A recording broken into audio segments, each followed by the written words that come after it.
Olá, meus irmãos. Eu me peguei ouvindo a conversa da minha filha do meio, de 12 anos, né? Referente a uma colega que questionou o batismo dela, né? Que o batismo tem que ser envolto a um ritual religioso, né? Onde tem lá um pastor, uma missionária, de preferência até um órgão musical lá, senão ele não é válido, né? E a minha filha questionou, dizendo que quem batizou o eunuco foi Felipe, que não era apóstolo, né? E a menina de 12 anos rebateu, não, ele era apóstolo. Lá nos 12 apóstolos tem um apóstolo chamado Felipe. Aí ela mas o Felipe que batizou o eunuco não é o mesmo, assim como a gente conhece uma Maria, conhece outra Maria, depois mais outra, que são pessoas diferentes. E elas ficaram ali, as meninas, num debate, né? E no final, a menina respondeu para minha filha, cada um quer entender a Bíblia do seu jeito. Bom, e de fato é verdade. A maioria dos nossos irmãos quer entender a Bíblia do jeito que convém às suas vontades. Né? Mas existe, espalhados pelo mundo, pelo Oriente, pelo Ocidente, pelo Sul, pelo Norte, pelo Leste ou pelo Oeste, irmãos verdadeiros e sinceros. Porém, que também se encontram na dúvida em assuntos mais complexos de adultos, né? Aonde uma religião cristã ela vai ensinar uma coisa usando alguns textos bíblicos para defender que é Deus que está ensinando, né? E outra religião vai ensinar outra coisa, oposta, ensinamentos opostos, antônimos, não são sinônimos, são antônimos, né? Usando os mesmos textos bíblicos. E irmãos sinceros, muitas das vezes ficam confusos. E agora, qual está certo para eu seguir, né?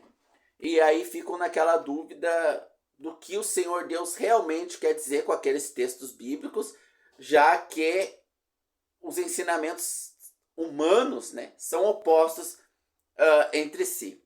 E essa é uma dúvida comum entre muitos irmãos espalhados pelas religiões cristãs, desde a católica às suas filhas evangélicas, começando historicamente falando lá no protestantismo, né?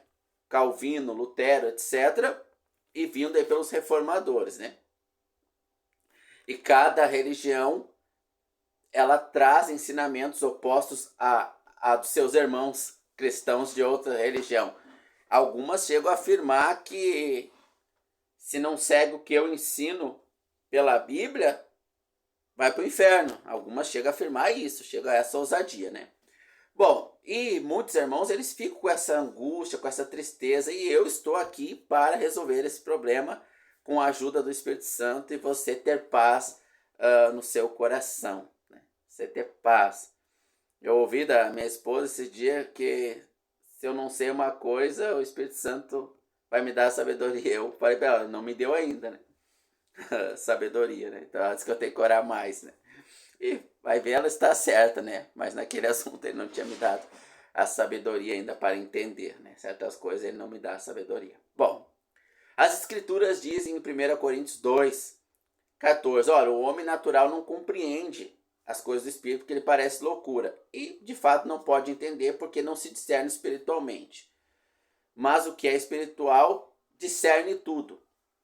Então, veja, o que acontece é que nós somos ensinados a compreender as escrituras pelo homem emocional, pela alma, e não pelo espírito vivificado, nascido de novo. As religiões cristãs, com a sua pirotecnia gospel, né? Você chega lá, tem aquela música que vai lá na alma, às vezes um irmão inocentemente até fala, nossa, olha o dom de Deus, olha a unção de Deus, olha como canta bem. Mas não canta bem pela letra que está trazendo em si, pela revelação do Espírito em si, mas porque a voz é bonita, a melodia, os arranjos ali, os instrumentos mexem com as emoções humanas e o irmão, na sua inocência, confunde esse sentimentalismo todo com o dom de Deus.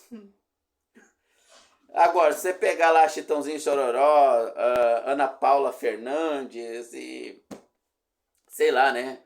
O Zenotti Fabiano, não sei se é o nome esse, né? Esses cantores famosos aí, Eles trazem emoção, é gostoso de ouvir. E muitas letras são permitidas o cristão ouvir. São letras decentes, né? Mas, porém, são permitidas ouvir. Porém, não traz nenhuma revelação de Deus. E esses cantores, eles estão mais certos que os cantores gospel.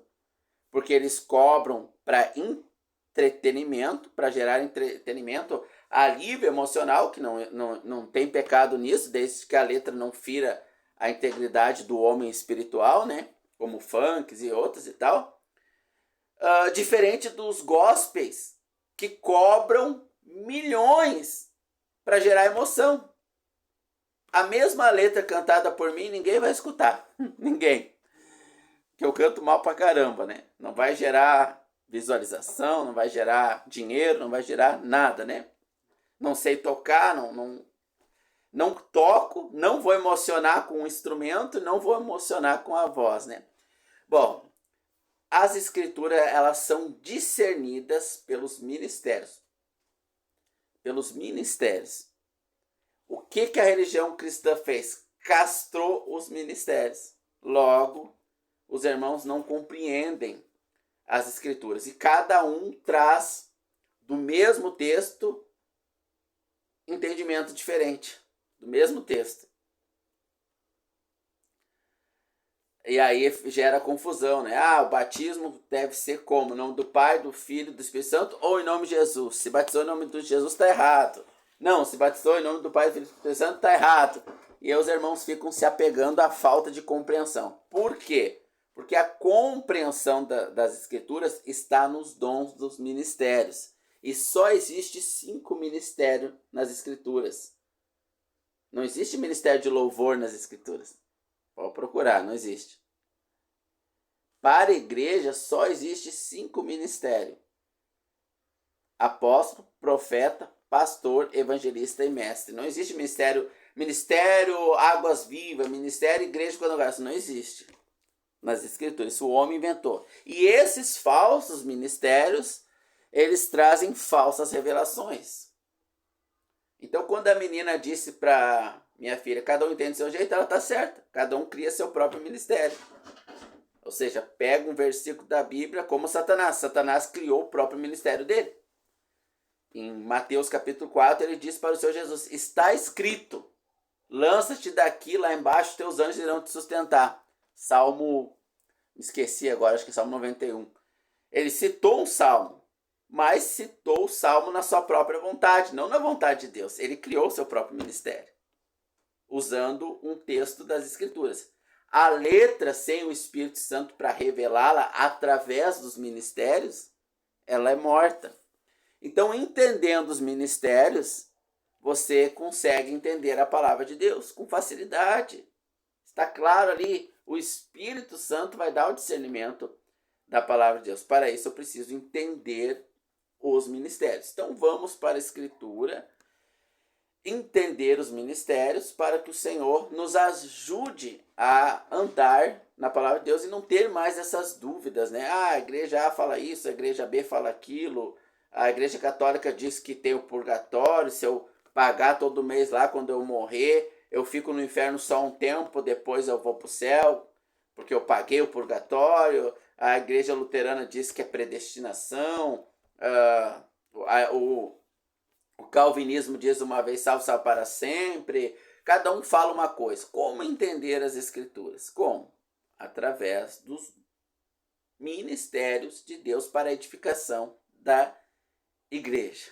Então vamos para a palavra de Deus. Você que tem interesse em aprender mais da palavra de Deus, clique aí no sininho, se inscreva no canal e vamos então estar junto meditando nas escrituras. Vamos abrir as nossas escrituras no livro de Jeremias, capítulo de número 28. Jeremias, Velho Testamento, não é para a igreja, né? O que nós temos no Velho Testamento, de modo geral, aponta as profecias para o seu Jesus e tem muitos mandamentos lá que era para o povo judeu. A igreja não pode aplicar, não serve para a igreja. Mas os princípios sim. Por exemplo, quando Deus pede para Abraão seu filho Isaque em sacrifício, isso era algo para o povo judeu que se iniciaria em Abraão. Ou seja, Abraão especificamente tinha que cumprir esse mandamento. Não era todos os judeus depois fazerem isso, era só para Abraão, muito menos para a igreja. Mas uma igreja evangélica, nos seus altares, que altares não pertencem à igreja também, pertencem aos judeus, não existe altar na igreja. Você nunca vai encontrar um apóstolo subindo num altar e pregando a palavra para os membros lá embaixo. Isso não existe. Isso o homem inventou. É um ministério falso, né? Bom, mas os princípios nós aplicamos. E essa igreja evangélica, eu nem vou dar nome aqui, né? Ela disse para as pessoas, Abraão deu o seu melhor, que era o seu filho. Então você vai dar o seu melhor também, vai vender sua casa, vai vender lá tudo que você tem e vai dar um dinheiro para nós aqui. Você vai vender, vai dar aqui no altar de Deus e Deus vai te abençoar. Mas eu te pergunto, o melhor que nós temos é vender a casa? O carro? Rapar a conta do banco, atrasar a luz, água e dar no altar? Não. O melhor seria nosso filho. Quem é pai sabe que nada vale mais que um filho. Só que aí a igreja vai ser processada, vai, né? E não é interessante para a igreja evangélica receber um filho lá. Ainda mais morto. Não, isso não é interessante. Interessante é ela encher os bolsos de dinheiro. Isso é interessante. Para a igreja. É uma igreja. É uma igreja. Você entende isso que é uma igreja? Falsa. E por que as outras não são falsas? Vamos fazer perguntas e vamos buscar as respostas aqui, nas escrituras. E uma senhora, coitada, ela entrou nessa linha de raciocínio, né? Porque as suas emoções foram capturadas, não o seu espírito. E ela agiu pela alma. Eu tenho uma sequência de áudios em que eu ensino a diferença entre alma, espírito e corpo, né? Para nós agirmos em espírito e em verdade, não em sentimento e verdade. Eu vou ver se eu coloco aqui no YouTube essa sequência de áudios também. Para você discernir, né? Bom, e essa mulher, o que ela fez? Não tendo dinheiro, isso aconteceu, é um fato verídico. Você pesquisar no Google, acho que vai ter no Google ainda, né? Essa mulher, ela pegou o seu próprio filho, esfaqueou ele, entregou para Deus. Disse, Deus, eu não tenho dinheiro. E assim como o Senhor ressuscitou Isaac lá, nem deixou ele morrer, se o Senhor deixar eu matar meu filho, o Senhor vai ressuscitar ele. O filho foi hospitalizado, não lembro se morreu ou não. Ela na sua inocência intelectual, vamos dizer assim, ela foi capturada pelos lobos, né, que são esses falsos pastores dessa falsa igreja, que tem vários nesse segmento, tudo da mesma família ali, né? Tudo do neopentecostalismo ali, de Edir Macedo, R.R. Soares, Valdomiro Santiago, tudo do mesmo bolo ali, tudo divisões entre eles, porque um queria mais dinheiro que o outro, né? E ela fez isso, irmãos. Olha só o que essa mulher fez. Que triste. Porque ela não tinha esse dinheirama todo aí que eles pediram lá, né? Não tinha casa para vender, não tinha carro. Então ela pensou, vou dar o meu melhor que é meu filho, né? Bom, para você isso é um erro tosco, talvez, fácil de compreender, mas para ela não foi. Porque às vezes a pessoa está na primeira série ainda, né? Ela não tem faculdade, né? E tem advogados, médicos que caem nesse golpe, né? Bom, então vamos entender as escrituras à luz do Espírito de Deus através dos dons ministeriais, os ministérios, né? E ministério só existe 5 nas escrituras. Bom, nós vamos aqui a um estudo aprofundado, né, nas escrituras, então isso vai demandar aqui um certo desejo daqueles 2, 3, porque o Senhor Jesus disse, se eu não tiver 2 ou 3 em meu nome, ou seja, em minha vontade, não é o nome Yahshua, Yahvé, Yeshua, Jesus, não é o nome escrito ali, é na sua vontade, obviamente, mas isso seria outra contextualização para eu trazer em outro vídeo, né? Mas aqueles 2 ou 3 que o Senhor reunir, porque nunca vai conseguir reunir muitos na vontade dele, quando ele multiplicou os pães e os peixes, tinha uma multidão ali para comer. Para reunir multidões a atender os seus interesses é fácil. Mas quando ele começou a mostrar as verdades do reino e que era necessário sofrermos pelo evangelho, sumiu todo mundo, ficou só os apóstolos. Aí ele perguntou: vocês não vão me abandonar também? Aí Pedro responde: para onde nós iremos? Só tu tens as palavras da vida eterna, ou seja, nós buscamos a outra vida, não essa, né? Então as verdades de Deus vai reunir sempre poucas pessoas, né? Mas para os que assistirem esse material, né, vai demandar um pouco de atenção aqui nas escrituras e tempo. Já estamos em 15 minutos do vídeo, né? Jeremias 28:1. Um dia, no final do verão desse mesmo ano, o quarto do reinado de Zedequias, rei de Judá, Ananias, filho de Azur, um falso profeta de Gideão, dirigiu-se a mim publicamente na frente dos sacerdotes do povo e disse: o Senhor dos exércitos, o Deus de Israel, declara: já tirei o jugo do rei da Babilônia dos vossos pescoços. Dentro de 2 anos trarei de novo para o templo os tesouros que Nabucodonosor transportou para a Babilônia. E farei voltar o rei Jeconias, filho de Joaquim, rei de Judá, assim como todos os cativos exilados da Babilônia. Diz o Senhor: é com toda a certeza que levantarei esse jugo posto sobre os vossos pescoços pelo rei da Babilônia. Então esse profeta, ele profetizou o que o povo queria ouvir. O povo estava escravo, sofrendo. E muitos vão lá no hospital e dizem: Jesus te cura. Daqui uma semana está morta a pessoa. A família não quer mais nem ouvir falar de Jesus. Por quê? Porque ele falou na emoção. Não é maldade, ele quer ver a palavra de Deus se cumprindo. Mas as emoções, elas são irracionais. O que é as emoções? É um conjunto de tempero para a nossa razão. Só isso que é as emoções, um conjunto de tempero para a nossa razão. Porém, se o tempero for demais, vai entorpecer os sentidos.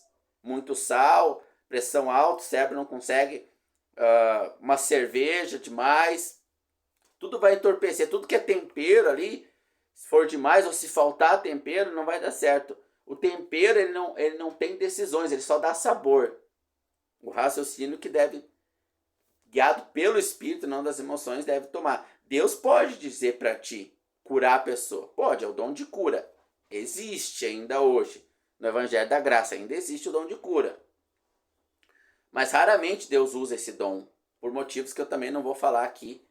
Só que a pessoa, na sua emoção, enganada pelas religiões, ela decreta a cura, vai no hospital. Não, Deus fazia isso, ele vai fazer hoje também, ele vai me usar. Está curado em nome de Jesus, Deus vai te levantar dessa cama. 2, 3 dias a pessoa morre, os familiares não querem mais nem ouvir falar de Deus.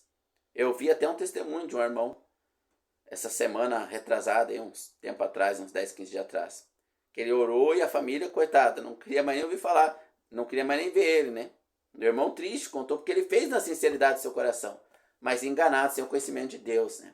Então hoje nós vamos destrinchar aqui a necessidade dos ministérios na igreja para o conhecimento de Deus, irmãos. Glória! Então esse profeta, ele profetizou falsamente em nome de Deus. Mal intencionado. Às vezes a gente também profetiza falsamente bem intencionado. Deus não tem compromisso com as emoções humanas, irmãos. Não tem. Ele tem compromisso com a sua palavra inspirada pelo Espírito, não com a letra morta em si. O diabo também usou a palavra de Deus, mas a sua palavra é inspirada pelo Espírito. E o Espírito, ele organiza a palavra através dos ministérios na igreja. Sem os ministérios, a igreja está perdida. Ela está perdida. Você entende? Bom, vamos continuar aqui o texto, né? Então Jeremias disse a Ananias, ali mesmo diante dos sacerdotes e de todas as pessoas que estavam no templo do Senhor: amém, assim as tuas profecias possam tornar-se realidade.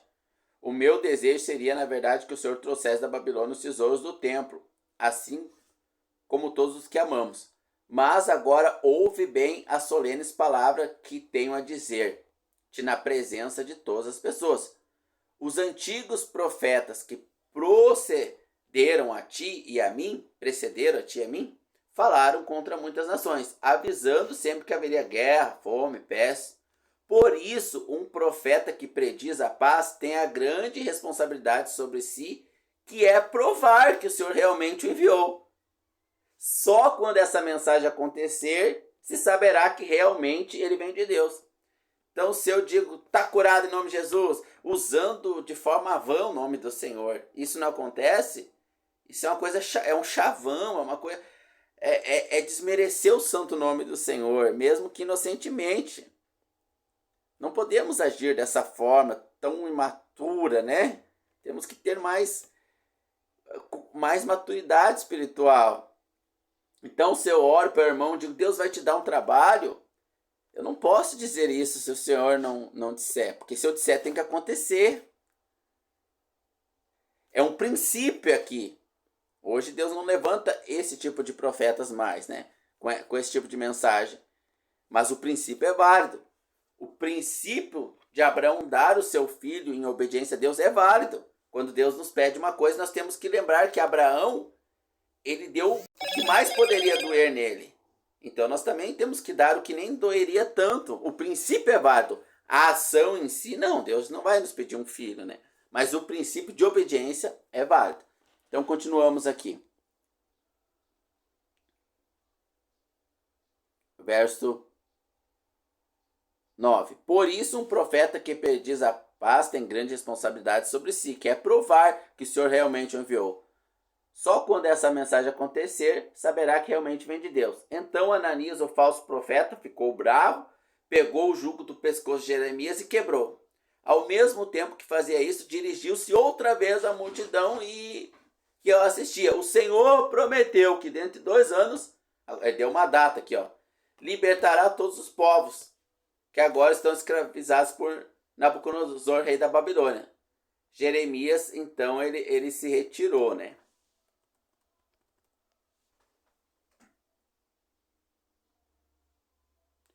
No verso 12. No entanto, pouco tempo depois, o Senhor comunicou a Jeremias esta mensagem. Vai, diz Ananias, assim diz o Senhor, o que tu quebraste no outro dia foi apenas um jugo de madeira, mas em seu lugar esta gente terá sobre si um jugo de ferro.